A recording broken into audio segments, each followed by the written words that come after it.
Good morning, dear students. We have in this chapter completed about the structure of nucleus and the major structure of plasma membrane. We have discussed about that what is the importance of plasma membrane in the cell. That is, it allows certain substances to enter, certain substances to exit out of the cell, and that is why it is known as a selectively permeable membrane. तो cell के बारे में जब हम cell के component study करते हैं तो हम मेनली क्या ऑब्जर्व करते हैं? Cell membrane, that is the plasma membrane, second nucleus, and the third component which is very essential is the cytoplasm. Right, cell के तीन मेजर कंपोनेंट्स होते हैं. एक होता है सेल मेम्ब्रेन, दूसरा होता है न्यूक्लियस और थर्ड जो होता है वो है साइटोप्लाज्म. तीनों ही कंपोनेंट्स बहुत ही ज्यादा इंपॉर्टेंट होते हैं. तो अभी तक इस चैप्टर में हमने ये कंटेंट्स में से सबसे पहले हमने इस प्लाज्मा मेम्ब्रेन की बात की थी और प्रीवियस लेक्चर में हमने न्यूक्लियस की बात की थी. हमने ये कहा था कि जो ऑर्गेनिजम्स में well developed well defined nucleus होता है विद अ न्यूक्लियर मेम्ब्रेन, उन्हें हम क्या कहते हैं? वी से इट एज यूकैरियोटिक सेल्स. पर जो सेल्स में न्यूक्लियर मेम्ब्रेन डेवलप्ड नहीं होती, उनका जेनेटिक मटेरियल साइटोप्लाज्म में ही फैला हुआ रहता है, that is known as prokaryotic cell. और उनके जेनेटिक मटेरियल को हम क्या कहते हैं? न्यूक्लियोइड. न्यूक्लियस नहीं यूज करते टर्म, उसके लिए यूज करते हैं न्यूक्लियोइड टर्म. राइट, तो ये सारे बेसिक कैरेक्टरिस्टिक्स न्यूक्लियस के बारे में और प्लाज्मा मेम्ब्रेन के बारे में हमने आगे के चैप्टर में स्टडी की. Now we are talking about the third most important component of the cell and that is the cytoplasm. तो साइटोप्लाज्म हमें कब देखने को मिलता है? कंसिडर कीजिए कि हमने एक टेम्पररी माउंटिंग किया है ह्यूमन चीक सेल्स का. हमने हमारे चीक सेल्स जो है उन्हें स्क्रैप किया थोड़ा बहुत, and we took a slide, we kept that on it. फिर हमने आयोडीन का सोल्यूशन डाला, हमने कवर स्लिप रखा और फिर हमने माइक्रोस्कोप में ऑब्जर्व किया. What do you observe? Along with cell membrane and nucleus, you observe some empty spaces like structure within the cell. और ये जो empty spaces हैं, these are nothing but they are cytoplasm. Okay तो आप जब चीक sales को microscope में observe करते हो तो आपको डार्कली स्टेन्ड स्ट्रक्चर देखने को मिलता है जिसे हम कहते हैं न्यूक्लियस. पर बाकी की जो जगह है वो लाइटली स्टेन्ड होती है. लाइटली मतलब बहुत ही कम स्टेन अब्सॉर्ब करती है और वो लाइटली स्टेन्ड जगह को हम क्या कहते हैं? Cytoplasm. So we observe cytoplasm in the temporary mounted slide of the cheek cells. So we mention our first point over here. When we observe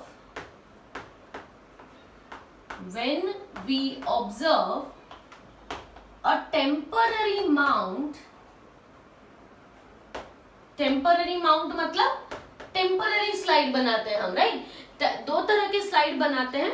temporary mount मतलब those which are done immediately and they are just observe under microscope. Permanent कब कहते हैं? जब उसमें ऐसे fixative substances use किए जाए कि वो वहां पे परमानेंटली फिक्स हो जाए और फिर वो स्लाइड हम जब भी कभी भी ऑब्जर्व करने के लिए देखें तो हमारा वो जो स्ट्रक्चर है वो उसमें इंटैक्ट रहे. वो होते हैं परमानेंट माउंट्स. राइट, तो हम अभी परमानेंट माउंट्स नहीं बना रहे हैं, हमने सिर्फ टेम्पररी माउंट बनाया है. So when we observe a temporary mount of human cheek cells, we observe, what do we observe? Large spaces enclosed by plasma membrane.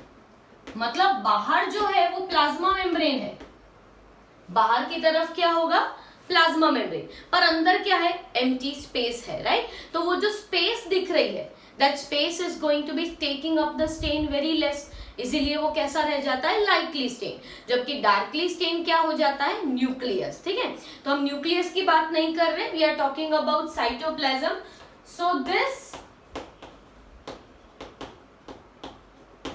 lightly stained region is known as, ये जो light stand हुआ है उसे हम क्या कहेंगे, cytoplasm, right. तो बहुत ही इंपॉर्टेंट रहता है, राइट। तो प्लाज्मा मेम्ब्रेन जो है that will be the boundary. Plasma membrane क्या करता है, separates the contents inside the cell from the contents in the physical environment. तो वो तो प्लाज्मा मेम्ब्रेन हुआ, अंदर जो एम्प्टी स्पेस हुई वो हुई साइटोप्लाज्म, और उसके अंदर जो डार्कली स्टेन्ड डेंस रीजन है वो है न्यूक्लियस। तो पहले हमने प्लाज्मा मेम्ब्रेन और न्यूक्लियस की बात कर ली है, so we are just talking about the cytoplasm. तो साइटोप्लाज्म अपीयरेंस में कैसा होता है, cytoplasm is a fluid like material, a jelly like material. So we will mention that the cytoplasm is fluid like material, मतलब पूरा ही fluid जैसा होता है, सॉलिडिफाइड नहीं होता, हार्ड नहीं होता, ये कैसा सब्सटेंस है, फ्लूइड सब्सटेंस है। और ये साइटोप्लाज्म के अंदर होते हैं कई सारे membrane bound organelles. Membrane bound मतलब ऐसे ऑर्गेनल्स जिनके सराउंडिंग कोई मेम्ब्रेन हो, ठीक है। So there is presence of membrane bound organelles in the cytoplasm। क्या होता है, मेम्ब्रेन बाउंड ऑर्गेनल्स होते हैं, और ये ऑर्गेनल्स किस में प्रेजेंट है, साइटोप्लाज्म में। तो जैसे प्लाज्मा मेम्ब्रेन प्रोटीन्स और लिपिड्स का बना हुआ है, न्यूक्लियस के अंदर जेनेटिक मटेरियल होता है। तो प्लाज्मा मेम्ब्रेन क्या करता है, controls the entry and exit of substances inside and outside the cell. Nucleus regulates all the activities of the cell. तो वैसे ही साइटोप्लाज्म में क्या होते हैं, मेम्ब्रेन बाउंड ऑर्गेनल्स होते हैं। तो ये जो मेम्ब्रेन बाउंड ऑर्गेनल्स होते हैं, each have their own specific function. Okay, so these organelles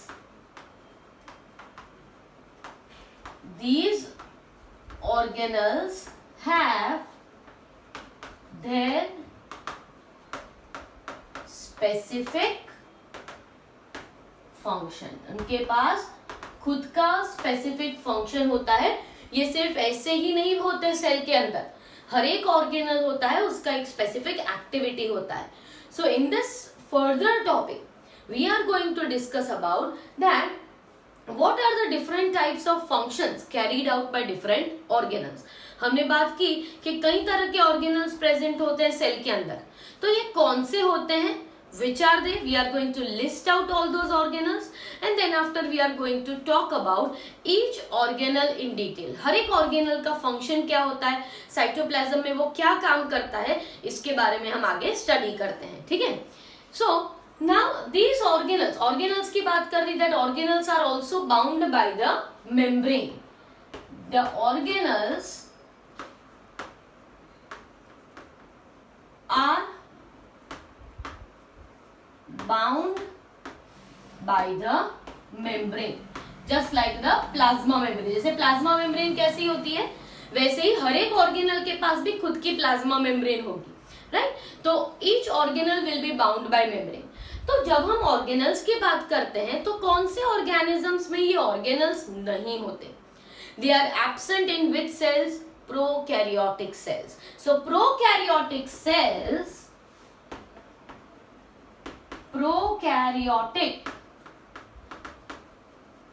cells lack a well defined nucleus and membrane bound organelles। मतलब जो प्रोकैरियोटिक सेल्स होते हैं उनमें क्या होता है, तो प्रोकैरियोटिक सेल्स में ना तो उनके पास प्रॉपर न्यूक्लियस है और ना ही उनके पास well defined membrane bound organelles है। मतलब ऑर्गेनल्स यहाँ पे लैकिंग लिखा है, रिमेंबर लैकिंग मतलब एब्सेंस, नहीं होते, न्यूक्लियस भी प्रॉपर नहीं होता और ऑर्गेनल्स भी नहीं होते। Whereas eukaryotic cells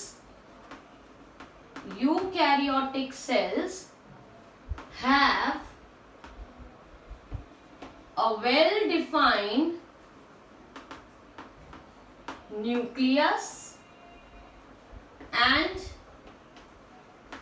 membrane bound organelles. Okay, they have a well defined nucleus also and proper membrane bound organelles also. Now an exception to this is viruses, right? हम कैसे समझ सकते हैं कि जो मेम्ब्रेन होती है उसका इतना ज्यादा इंपॉर्टेंस होता है? सो साइटोप्लाज्म का, मेम्ब्रेन का इंपॉर्टेंस तभी पता चलता है when we talk about some organism which does not have any membrane.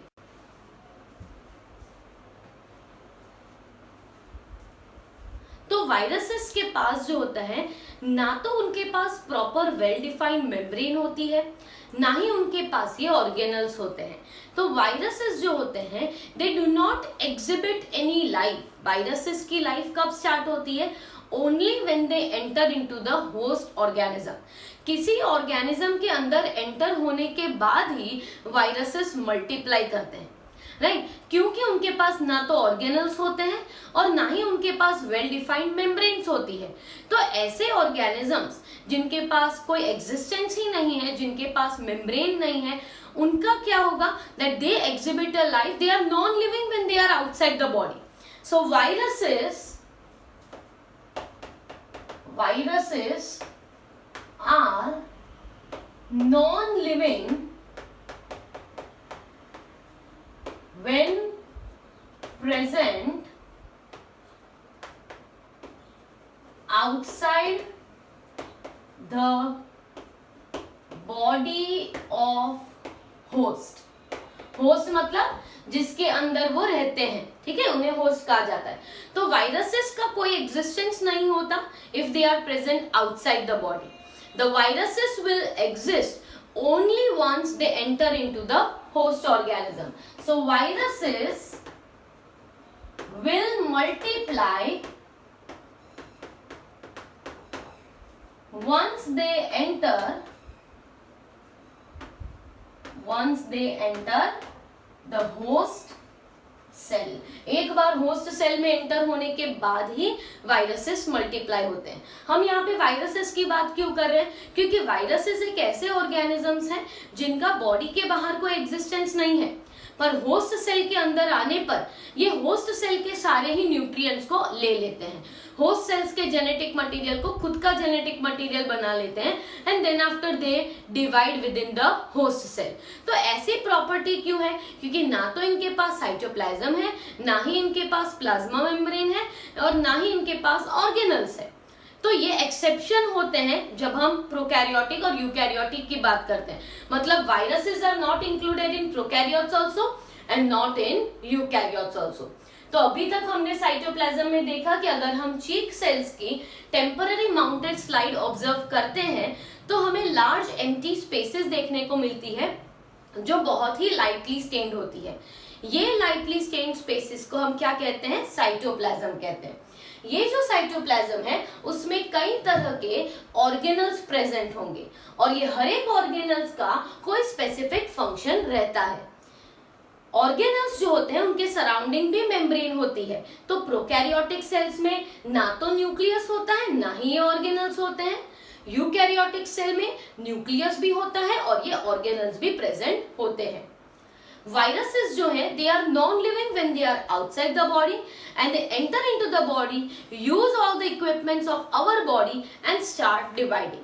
So viruses are an exception to both prokaryotic cells and eukaryotic cells.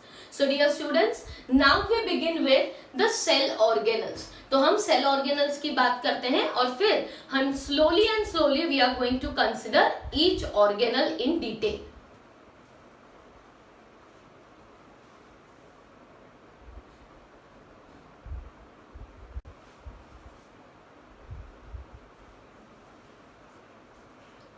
So students, now we talk about the cell organelles.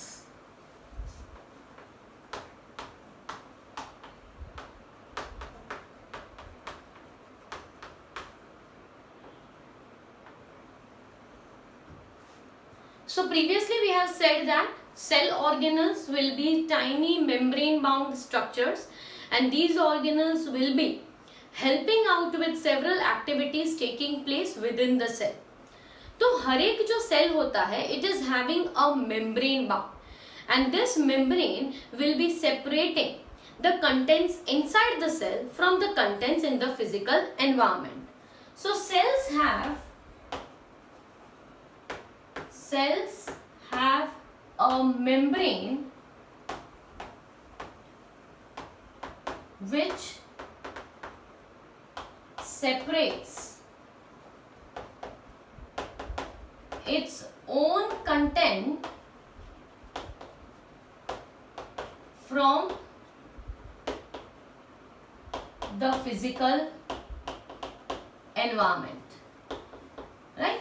तो हर एक cell के पास क्या होता है, अगर हम prokaryotic की भी बात करें या यूकैरियोटिक की भी, तो हर एक सेल के पास एक मेम्ब्रेन है, और ये मेम्ब्रेन क्या करता है, सेल के कंटेंट्स को अलग करता है. कौन से कंटेंट्स को?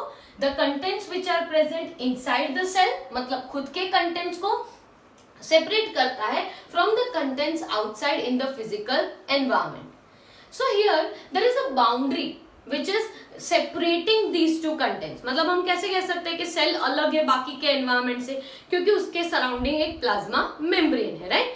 तो यहाँ पे जब हम ऐसा कहते हैं कि प्लाज्मा मेम्ब्रेन जो है वो दोनों कंटेंट को सेपरेट करता है, तो वैसे ही मल्टी सेल्यूलर ऑर्गेनिजम्स के पास कई सारे सेल्स होते हैं, और ये हर एक सेल के अंदर कई तरह के सेल्यूलर एक्टिविटीज होते हैं, राइट? जब हम एक सेल की बात करते हैं तो सेल के अंदर कई तरह के सेल्यूलर एक्टिविटीज होते हैं. अगर ये एक्टिविटीज हो तो ही सेल का स्ट्रक्चर और फंक्शनल रोल पॉसिबल रहता है. अगर ये एक्टिविटीज ना हो तो सेल का कोई भी इंपॉर्टेंस रहता नहीं है. तो हमारे लिए सेल क्यों इतना इम्पोर्टेंट है? सेल इसीलिए इम्पोर्टेंट है क्योंकि सेल के अंदर कई सारी एसेंशियल एक्टिविटीज होती है, जैसे कि डाइजेशन, ब्रेकडाउन जो होता है फूड का, राइट? रेस्पिरेशन मतलब एनर्जी रिलीज करना, जो एनर्जी हम हर एक एक्टिविटी में यूज करते हैं वो एनर्जी बनती कहाँ पे है? सेल के अंदर. That energy synthesis is going to take place inside the cell. Breakdown of the food is going to occur inside the cell. हमारी बॉडी में नाइट्रोजन वेस्ट जो है वो एलिमिनेट होता है, तो that is also going to be done by the sales.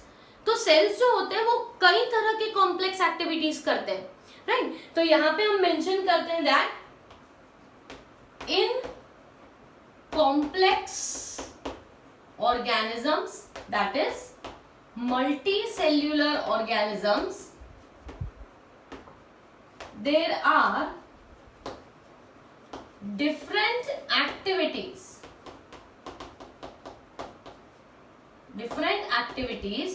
that are carried out by various tiny components of cell. क्या हमने लिखा है? कॉम्प्लेक्स ऑर्गेनिजम्स के अंदर, मतलब मेनली मल्टी सेल्यूलर ऑर्गेनिजम्स के अंदर कई तरह के एक्टिविटीज, डिफरेंट एक्टिविटीज होते हैं. And who is carrying out this different activities? The tiny components of the cell are carrying out these activities. These activities are essential for the survival of an organism. ये सारी activities essential होती है. So these activities are essential for survival, right? हमारी body में digestion ना हो तो can we survive? No. Respiration ना हो, फूड का ब्रेकडाउन ना हो, एनर्जी रिलीज ना हो तो कैन वी सर्वाइव? नो. तो हर एक एक्टिविटी जो सेल के अंदर हो रही है वो बहुत ही ज्यादा इंपॉर्टेंट है, और ये हर एक एक्टिविटी करने वाला ऑर्गेनल जो है वो एक डिस्टिंक्ट है, वो अलग है. So these activities are perform by tiny components of cell, and these components of cell are known as cell organelles. ये components को हम क्या कहते हैं? सेल ऑर्गेनल्स कहते हैं, ठीक है? सेल के अंदर अलग अलग तरह की एक्टिविटी होती है, तो ये हर एक एक्टिविटी को रेगुलेट कौन करता है? सेल ऑर्गेनल्स करते हैं, and they are the main sites where different types of cellular activities will occur.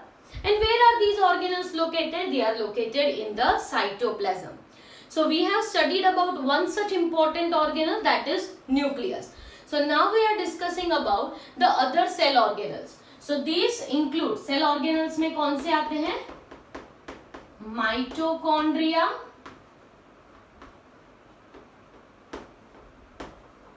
endoplasmic reticulum, ठीक है, ये दोनों आते हैं. लाइसोसोम्स,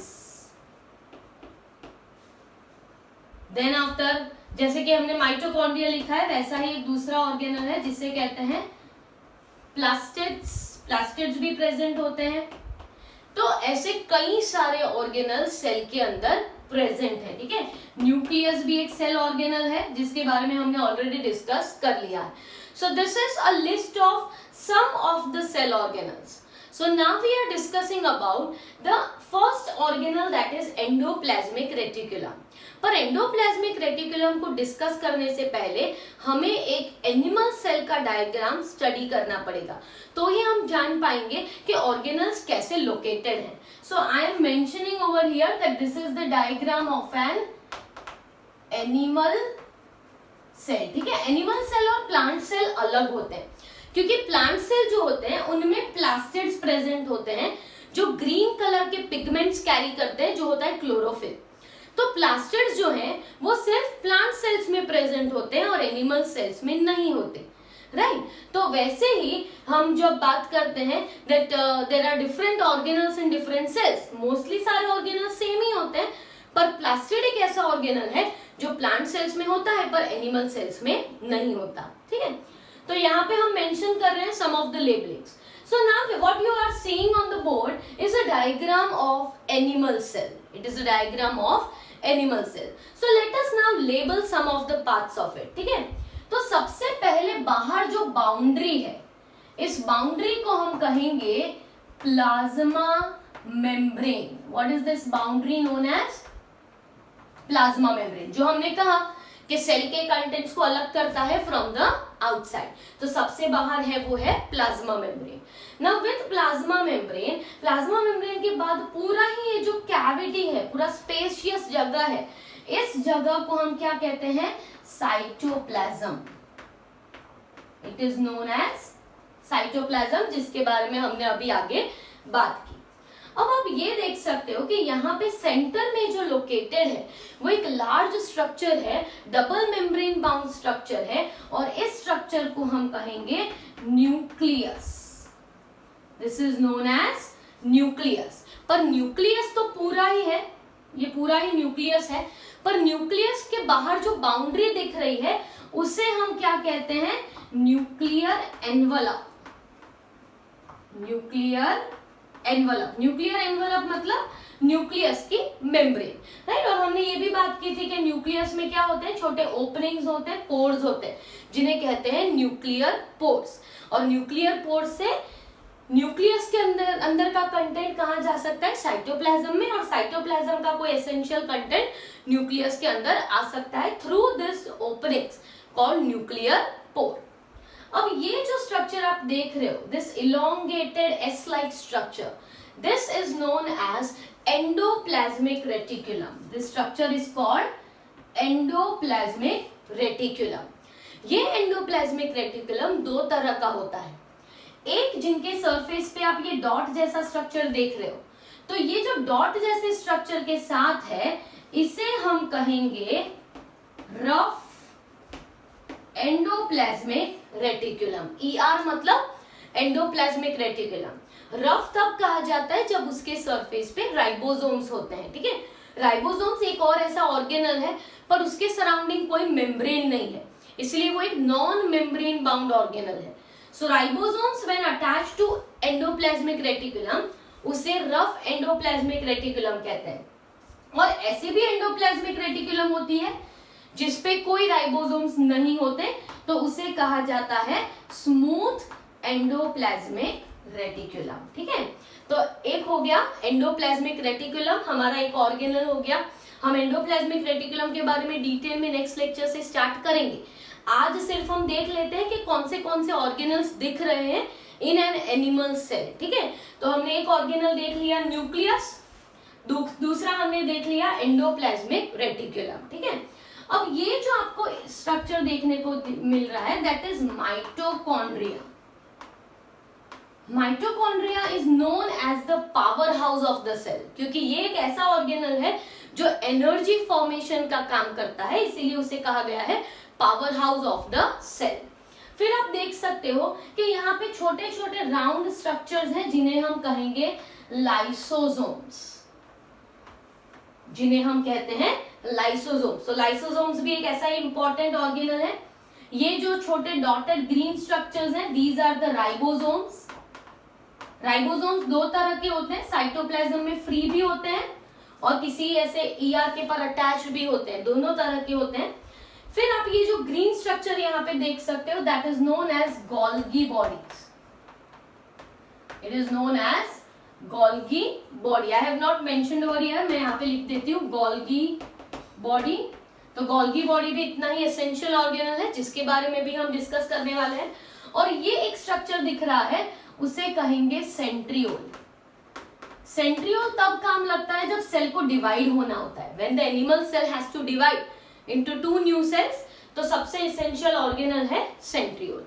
तो आप यहाँ पे डायग्राम में देख सकते हो प्लाज्मा मेम्ब्रेन है, साइटोप्लाज्म है, सेंट्रियोल है, Golgi complex, nucleus, mitochondria, endoplasmic reticulum, दो तरह की स्मूथ और रफ। फिर हम देख सकते हैं कि ये है राइबोसोम्स और ये है lysosomes. So these are some of the organelles which you can observe, but these organelles are observed only under electron microscope. आप नॉर्मल लाइट माइक्रोस्कोप में ऑर्गेनल्स नहीं देख सकते, उन्हें देखने के लिए special electron microscopes are essential.